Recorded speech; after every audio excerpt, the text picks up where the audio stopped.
Pour ouvrir son commerce de vanille, Vacoa, coco et confiture à Saint-Philippe, Audrey et son mari ont eu besoin de subventions du groupe d'action locale, le GAL Grand Sud, pour développer leur laboratoire de transformation.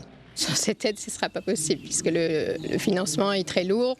Déjà, nous, on doit compléter avec un prêt bancaire, le GAL, il nous aide à ce niveau-là. Même aide, même subvention pour Éric Poirot dans son alimentation générale sur les hauteurs de Vincent d'Eau.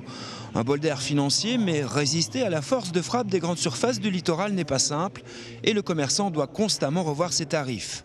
On est très vigilant par rapport au prix des grands centres commerciaux, mais malheureusement par rapport à l'ampleur, on va dire, des commandes que ces grands centres-là ils ont et par rapport aux nôtres, malheureusement tout est relatif, donc tout est relatif par rapport aux commandes. Alors, l'union fait la force.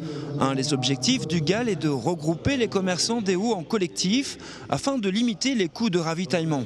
S'approvisionner sur des produits soit de l'extérieur, soit des produits locaux, ensemble pour pouvoir bénéficier de prix avantageux.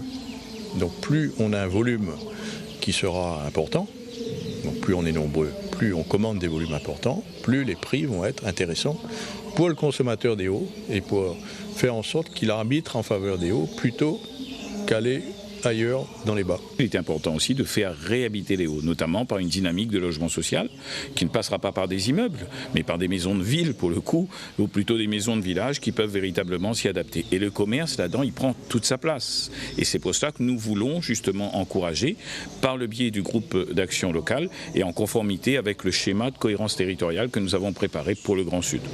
Une mutualisation qui permettrait de maintenir ces services de proximité. Sur les 2000 petits commerçants dans l'île, moins de 400 sont installés dans les Hauts, dont 150 dans le sud de l'île.